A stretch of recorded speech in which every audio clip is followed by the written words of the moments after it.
का शरीर रहस्यमय है और रहस्य का एक कारण है आवरण। हमारी चमड़ी आवरण है।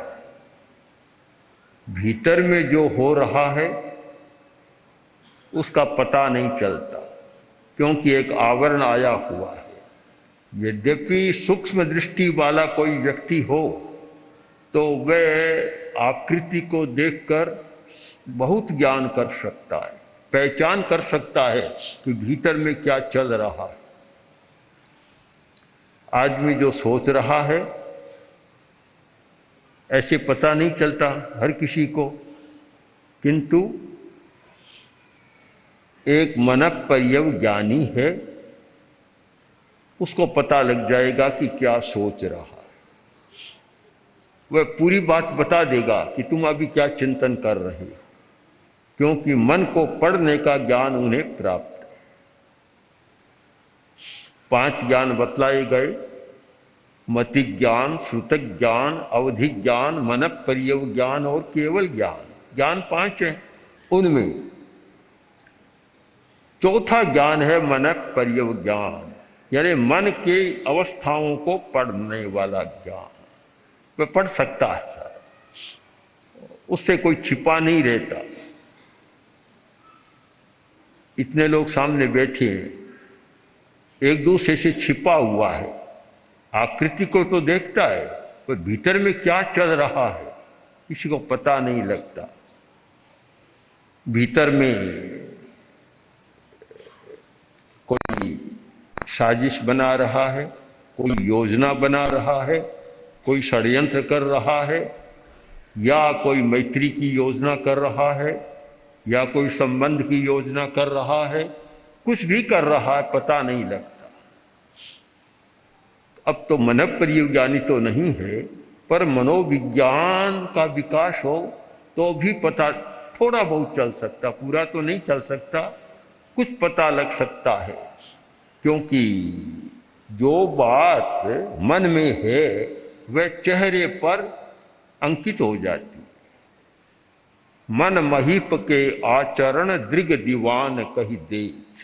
एक बहुत सुंदर लिखा गया कि भय, चिंता, आलस, अमन, सुख दुख हेत अहेत, मन महीप के आचरण दृग दीवान कही देख।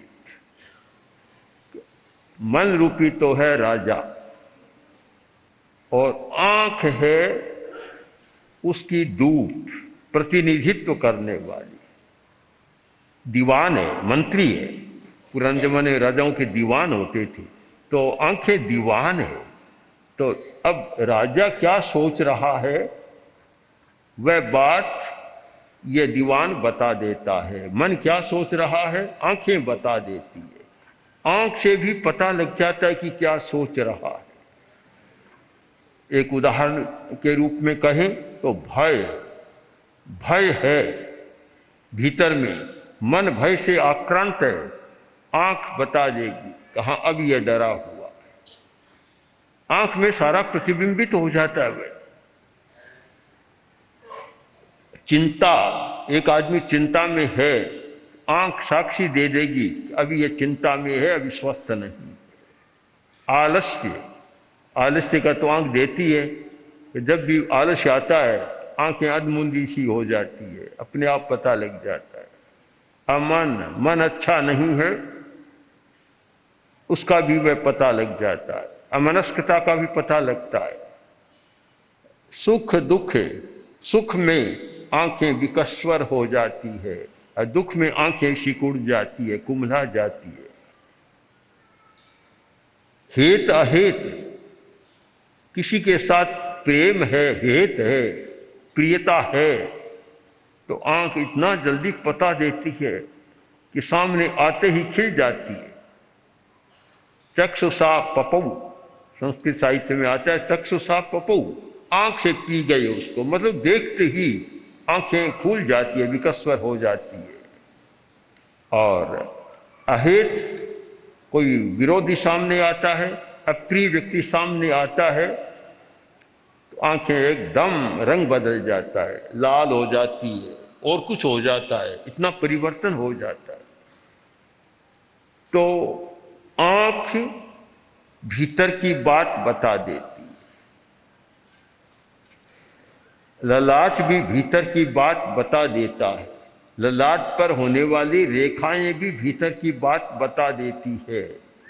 और उसी आधार पर यह फेस रीडिंग की विद्या का विकास हुआ कि आकृति विज्ञान, आकृति को देखो और भीतर को जान लो। सबके पास मन प्रयोग ज्ञान नहीं होता, बड़ी साधना के बाद प्राप्त होता है मन प्रयोग ज्ञान। और ये आकृति विज्ञान भी सबको उपलब्ध नहीं होता। कोई कोई आदमी इतना कुशल होता है जो बता देता है। तो भीतर की दुनिया को समझना बड़ा कठिन काम है, बहुत मुश्किल है। आवरण है, चमड़ी का आवरण, ढक्कन आ गया, इसे भीतर का पता नहीं लगता। किंतु अगर व्यक्ति साधना करे, वो भीतर को देखने की साधना करे, तो वह फिर बाहर कम देखता है, भीतर का उसको पता लग सकता है। बहुत बार होता है, एक आकृति को देखा और एक बात कही, सामने वाले को अचंभा होता है, आश्चर्य होता है कि तुमने मेरे मन की बात कैसे जान ली। मन की बात को तो जाना जा सकता है, किंतु सामने वाला इतना गंभीर अध्ययन करने वाला व्यक्ति हो तभी पता लगता है। सामान्य नियति, सामान्य स्थिति यह है कि आदमी बाहर के आकार को तो जानता है, भीतर को नहीं जानता। फिर भी एक कसौटी हमारे सामने और है, और वह है व्यवहार। व्यवहार, आदमी जो व्यवहार करता है उससे पता लग जाता है कि आदमी भीतर में क्या कर रहा है, क्या सोच रहा है। शायद बिहेवियर साइकोलॉजी का विकास हुआ, व्यवहार मनोविज्ञान सारा जो व्यवहार का विश्लेषण करता है, और व्यवहार के आधार पर बहुत सारी बातें सामने आती है। प्रसंग रहा कषाय का, कषाय, अनेक प्रकार के लोग होते हैं। कुछ व्यक्ति ऐसे हैं जिनका कषाय उपशांत होता है, क्रोध मान माया लोभ शांत रहते हैं। और कुछ व्यक्ति ऐसे हैं जिनका ये कषाय चतुष्क उद्दीप्त रहता है, बहुत ज्यादा उग्र रहता है। अब वही प्रश्न आएगा कि ये शांत कषाय है, ये उग्र कषाय है, हमें पता कैसे चले? पता लगना चाहिए। पता कैसे चले? इसका कषाय तो बड़ा उत्तेजित है, उद्धृत है, उद्धत है, और इसका उपशांत है, प्रशांत है। हमें पता कैसे चले? तो पता व्यवहार के आधार पर एक निर्धारण किया गया कि व्यवहार को देखो, पता लग जाएगा कि भीतर में कैसा है। दो वर्ग कर दिए, एक मंद कषाय और एक तीव्र कषाय। एक व्यक्ति ऐसा है जिसका कषाय मंद है, उपशांत है, मंद है, मंद में कोई खास पता नहीं लगता, बहुत मंद है। आग की आंच इतनी मंद हो गई कि हाथ भी लगा दे तो कोई खास बात नहीं रहती, आंच मंद हो गई। और एक आग की लपट है, सबको पता लगता है, परिणाम भी होता है। तो आदमी का कैसे पता लगे कि इसका कषाय मंद है? बड़े अध्ययन के बाद आचार्यों ने, अनुशीलन के बाद एक निष्कर्ष की भाषा में कहा कि पीय वायणम, मंद कषाय का पहला लक्षण है प्रिय वायणम, प्रिय वचन। अगर वह बोलता है तो प्रिय वचन बोलता है, कटु वचन मुंह से नहीं निकलता, मीठा वचन मुंह से निकलता है। कीड़े कभी नहीं झरते, अमृत की बूंदें टपकती है। तो समझ लो ये मंद कसाय वाला व्यक्ति है। एक बड़ी कसौटी है व्यवहार की। कटुक वचन बोलने वाला है तो समझ लो कि भीतर में भी कसाय की आग जल रही है, और मीठा वचन बोलता है तो समझ लो कि कसाय की आग भीतर में शांत है। पता लग जाएगा। एक लक्षण पता लग गया हमें। लक्षण का काम ही है कि जो चीज दिखाई नहीं देती पर लक्षण के द्वारा उसका पता लग जाता है। दूसरी बात कि दुब्बयणे दुज्जड़े खम कारणम,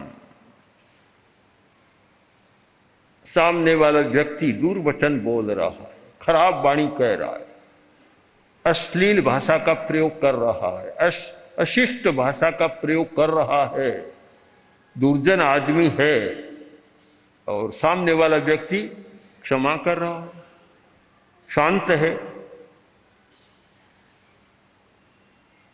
कुछ भी नहीं कह रहा है। समझ लो वह है उपशांत कसाय वाला, मंद कसाय वाला, और सामने वाला व्यक्ति है तीव्र कसाय वाला। बिना दुर्वचन को सहन कर ले कसाय शांत है, नहीं तो सहन नहीं कर सकते। अनेक घटनाएं आती है, भगवान बुद्ध की भी ये घटना आती है। आदमी आया, बहुत गालियां दी। गाली कोई बुरे आदमी को दी जाती है ऐसा नहीं मानना चाहिए। भले भले आदमियों को भी गालियां बहुत दी जाती है। क्यों? गाली देने वाला कैसा है, सुनने वाला कैसा है अलग बात है। देने वाला तो आक्रोश में आता है, सबको गालियां देता है, किसी को बख्शता नहीं है। जब आवेश में आता है सबको गालियां दे सकता है। गालियां दी, बोलता गया बोलता गया, बोलता ही गया, आखिर थक गया। गुस्सा नहीं आया, थक गया। क्या बात है, गुस्सा नहीं आ रहा है? तब बोला कि मैंने तुमको इतनी गालियां दी और तुम्हें गुस्सा नहीं आया, वापस बोले नहीं तुम। तो महात्मा बुद्ध ने कहा कि तूने दी, तुम्हारी इच्छा है, तुम समझते हो, व्यवहार के आदमी हो, समाज में रहते हो, व्यवहार को जानते हो कि जब कोई प्रसंग होता है, विशेष स्थिति आती है, लोग हाथी देते हैं। हाथी चलती थी पुराने जमाने में, हाथी देते। तो जिस घर में कोई प्रसंग है वह हाथी देता है, और अमुक घर को देता है। वहाँ कोई आदमी हाथी लेकर गया और वह कहता नहीं मैं नहीं रखूँगा, तो हाथी कहाँ जाएगी? कहाँ जाएगी? कि जहाँ से लाया था उसी घर पर चली जाएगी। अब तूने गालियाँ दी, हाथी दी मुझे, और मैंने तुम्हारी हाथी को स्वीकार नहीं किया, तो गाली कहाँ जाएगी? जिस घर से आई उसी घर पर जाएगी। तो गालियाँ तुम वापस तुम्हारे पास आ गई, मैंने उसको स्वीकार नहीं किया, मैं गुस्सा क्यों करूँगा? फिर लज्जित हो गया, समझ में आया कि कितनी भूल मैंने की है। तो जो व्यक्ति इतना शांत रह सकता है, इतना शांत, समझ लो मंद कसाय वाला। कसाय उसका मंद है, उपशांत है, दुर्वचन कहने पर भी कभी उत्तेजित नहीं होता, समस्या आने पर भी उत्तेजित नहीं होता। आचार्य तुलसी भिवानी में थे। कुछ व्यक्ति आए, आकर बोले आचार्य जी हम आपके साथ शास्त्रार्थ करना चाहते। गुरुदेव ने कहा अब शास्त्रार्थ का जमाना चला गया। पुराने जमाने में शास्त्र होता था, अखाड़े जमते थे, मल्ल कुश्तियाँ सी होती थी और बड़ा भारी आडंबर होता था। गुरुदेव ने कहा अब जमाना चला गया, अब आप क्या करेंगे? बोले नहीं हमें तो करना है। इतना आग्रह किया। गुरुदेव ने कहा, आखिर आपकी मनसा क्या है, क्या चाहते हैं आप, क्यों करना चाहते हैं, आप यही बात कर ले। अब बाजार में जाएं, एक को मध्यस्थ बनाएं, एक को अध्यक्ष बनाएं, एक को यह बनाएं, इतना बड़ा समारंभ करना बाजार में कहाँ संभव होगा और कौन नेतृत्व करेगा उसका। आपको बात करना हो तो यहाँ कर ले, हम आप पूछ ले, हम उत्तर देने को तैयार है। कि नहीं, हमें तो शास्त्रार्थ ही करना है। इतना आग्रह किया। तब गुरुदेव ने पूछा, आखिर बता दिया आप चाहते क्या है। आदमी भले थे, कह दिया, आचार्य जी हमारी इच्छा यह है कि हम बाजार में सरे व आम आपको हराना चाहते। अब ऐसी बात है कि आदमी उत्तेजना में आ जाएगा। एक आदमी और इतने बड़े महान आचार्य को हराने के लिए आए और बात कहे तो उत्तेजना का प्रसंग हो सकता है। पर उसके साथ भी अच्छा व्यवहार, समझ लो सामने मंद कसाई वाला व्यक्ति है। आचार्य वर ने कहा, बस आपकी इतनी सी इच्छा है तो फिर एक चूहिया को निकालने के लिए पहाड़ को खोदने की क्या जरूरत है। आप भिवानी के बाजार में जाकर कह दें, हम आचार्य तुलसी के पास चर्चा करने गए थे और वे हार गए, हम जीत गए, बस मेरी ओर से आप कह दीजिए। अब आप स्वयं समझ लें कि एक ओर से कसाई की तीव्रता है और एक ओर से कसाई की मंदता है, उपशांति है।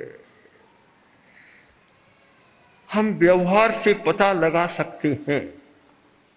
हमारे सामने पता लगाने के दो साधन हैं, तीन साथी हैं, शरीर, मन और वाणी। तीनों साथी है, तीनों का साझा है, मिलजुल कर काम करते हैं, एक दूसरे का सहयोग करते हैं। इसलिए पता लगाना कोई कठिन बात नहीं है। मन में कुछ है तो वाणी के द्वारा बाहर निकल जाएगा। जो मन में है वाणी से निकलेगा। और इसीलिए वह कहावत चल पड़ी कि बोल्या के लाधा, बोल्या के लाधा, बस बोला पता लग गया कि आदमी कैसा है।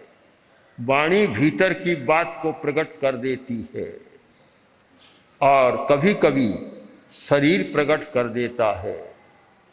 वाणी का व्यवहार और शारीरिक व्यवहार ये गवाही देता है, साक्ष्य देता है कि भीतर में आदमी कैसा है। कि जिस व्यक्ति का कषाय मंद होता है वह क्षमा करना भी जानता है। ऐसे लोग भी हैं।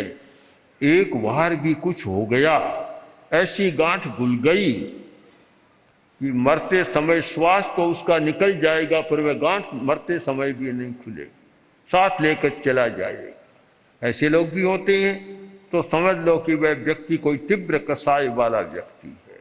मंद कसाई वाला है, वह पहले तो ऐसा असद व्यवहार करता नहीं और अगर किसी के साथ हो गया तो शांत कर देता है। और किसी दुर्जन व्यक्ति ने उसके साथ अप्रिय व्यवहार किया, असद व्यवहार किया, उसे भी वह क्षमा करना जानता है। बहुत बड़ी बात है क्षमा करना, बहुत कठिन काम है क्षमा करना। किंतु जिसका कसाई शांत होता है वह क्षमा कर देता है। मंद कसाई के लक्षण, एक प्रिय वचन, कटु वचन नहीं बोलता। दूसरा दुर्वचन कहने वाले को भी क्षमा कर देता है और दुर्जन दुर्व्यवहार करने वाले को भी क्षमा कर देता है। तीन कसौटियां या तीन लक्षण हमारे सामने आ गए। चौथा लक्षण है गुण ग्रहणम, गुण ग्रहण। दोनों प्रकार के व्यक्ति हमें मिलते हैं। एक व्यक्ति ऐसा होता है कि गुण में भी दोष देखता है और एक व्यक्ति ऐसा होता है कि दोष में भी गुण देखता है, दूसरे के गुण का ग्रहण कर सकता है, दूसरे के गुण की प्रशंसा कर सकता है और दूसरे के गुण को प्रोत्साहन भी दे सकता है। जिस व्यक्ति में गुण ग्रहण करने की क्षमता है वह वास्तव में शांत कषाय वाला है। महात्मा गांधी सचमुच उपशांत कसाई वाले व्यक्ति थे। ये तो आप जानते हैं कि कोई भी काम करता है तो विरोधी भी इस दुनिया में हुए बिना नहीं रहते, विरोधी भी होते हैं, अप्रिय प्रसंग पैदा करने वाले भी होते हैं, सब प्रकार के लोग होते हैं। गांधी जी के पास एक लिफाफा आया, पत्र था, साथ में पिन भी था। तो गांधी जी ने देखा और पत्र को पढ़ लिया। सारा पत्र क्या था, गांधी जी को गालियां ही गालियां। पढ़ लिया। अब वह व्यक्ति जिसने पत्र लिखा था स्वयं आया, आखिर बोला आपने मेरा पत्र पढ़ लिया? हाँ पढ़ लिया। तो फिर क्या किया आपने? कि तुम्हारे पत्र में जो बातें थी, लिखा था, उसको तो मैंने पढ़ा और रद्दी की टोकरी में डाल दिया, और तुम्हारे पत्र के साथ जो निब थी उसको मैंने ले लिया, मेरे पास रख लिया, मेरे काम आ जाए। जो काम की बात थी मैंने रख ली, और जो निकम्मी बात थी उसे रद्दी की टोकरी में डाल दिया, तुम्हारी बात समाप्त हो गई। एक व्यक्ति गुण ग्रहण करता है, दोष में भी गुण निकाल लेता है, दोष में भी अच्छाई निकाल लेता है। और एक व्यक्ति ऐसा होता है जिसकी तुलना संस्कृत साहित्य में मक्खी के साथ की गई कि मक्षिका इव व्रणे। जहाँ भी मक्खी है और शरीर में कहीं भी फोड़ा फुंसी है, सीधी जाकर वहाँ बैठे। मक्खी बहुत छिद्र को देख लेती है, दोष को देख लेती है। तो एक छिद्रान्वेषण करना, दोष का छिद्रान्वेषण करते रहना, और एक व्यक्ति गुण ग्रहण कर लेता है, जितनी बात काम की होती है, गुण की होती है, उसको ले लेता है। ये तो जानते हैं कि दुनिया में ऐसा कोई व्यक्ति नहीं होता जिसमें कोई गुण न हो, और ऐसा व्यक्ति भी नहीं होता जिसमें कोई दोष न हो, कोई कमी न हो। जब तक व्यक्ति वीतराग नहीं बन जाता तब तक गुण और दोष दोनों रहते हैं। मात्रा का अंतर है, मात्रा का, तो किसी में दोष की मात्रा ज़्यादा होती है और गुण की मात्रा कम होती है, और किसी में गुण की मात्रा ज़्यादा होती है, दोष की मात्रा कम होती है। हमारी दुनिया में एक भी पदार्थ ऐसा नहीं जिसको हम अमृत कह सकें, जिसको विष कह सकें। विष में भी अमृत की मात्रा है, अमृत में भी विष की मात्रा है। तो फिर हमारी दृष्टि का अंतर है, दृष्टि का। अगर हमारी दृष्टि गुण ग्रहण करने वाली है तो बुराई में से भी हम अच्छाई को निकाल लें। ओम श्री महाप्रज्ञ गुरवे नमः। ओम श्री महाप्रज्ञ गुरवे नमः। ओम श्री महाप्रज्ञ गुरवे नमः। ओम श्री महाप्रज्ञ गुरवे